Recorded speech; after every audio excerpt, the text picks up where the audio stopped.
Today we're diving into a sorting algorithm that, well, it kind of feels like it's cheating. It's called Radix Sort, and it completely flips the script on how we normally think about putting things in order.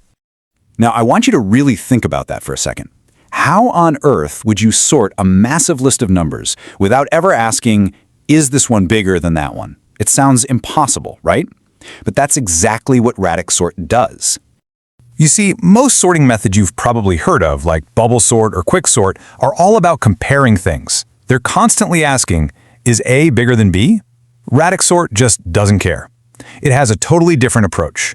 It sorts by grouping numbers based on the position of their digits. To really get our heads around this, let's use a simple analogy. I want you to imagine you're a librarian. You've got a pile of books, all with numbers on them, and you need to get them in order.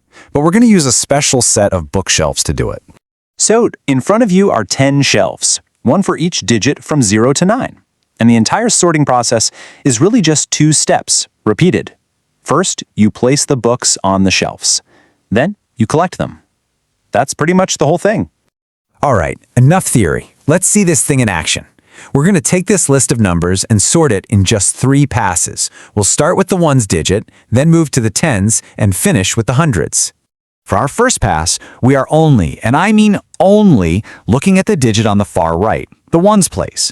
So 170 ends in a 0, it goes on shelf 0. 45 ends in a 5, it goes on shelf 5. 802 ends in a 2, you get it, shelf 2. We do this for every single number on our list. Okay, now we collect the books. We start at shelf 0 and take everything off, then move to shelf 1, then shelf 2, and so on, all the way to 9. And look at our new list. All the numbers ending in 0 are now at the front, followed by the ones ending in 2, then 4. The list isn't fully sorted yet, of course, but we've just laid the crucial groundwork. Time for pass number 2. We take our newly ordered list and we do the exact same process, but this time we look at the tens digit. So for 170, that's a 7, it goes on shelf 7. For 90, that's a 9, so shelf 9. Now, what about a number like 802 or just 2? Well, they don't really have a tens digit, so we just treat it as a 0. Both go on shelf 0. And again, we collect the numbers from the shelves, 0 through 9. The list gets shuffled again, and this is the point where you can start to see the magic happening. The final order is really beginning to take shape. Notice how the smaller numbers are just naturally drifting towards the front. And now for the final pass, the hundreds place. You know the drill. 802 has an 8, so it goes on shelf 8. 170 has a 1, so it goes on shelf 1. And all those other numbers that are less than 100, they don't have a hundreds digit, so we treat it as a 0. They all go on the 0 shelf. We collect the numbers one last time, and voila! Just like that, the list is perfectly sorted. And remember, the most amazing part, we never once compared 2 numbers directly. We just grouped them pass by pass. So, how in the world does this work? It feels like a trick, but it's not. It all comes down to 2 key ingredients, a special property called stability and a clever helper algorithm. The secret ingredient is something called stability. A stable sort guarantees that if 2 items are, for our purposes, equal, meaning they have the same digit in the place we're looking at, they stay in the same order relative to each other. Think back to our tens digit pass. Both 170 and 75 have a 7 in the tens place. Because our bookshelf method is stable, 170 stayed before 75 in the list. This is absolutely crucial. That placing on shelves part is usually done by an algorithm called counting sort. And the most important thing to know about it is that it's naturally stable. And that's the secret. The order we established in the ones pass isn't destroyed when we sort by the tens. Each pass respects and builds upon the order of the one before it. You might be wondering how a computer looks at just one digit.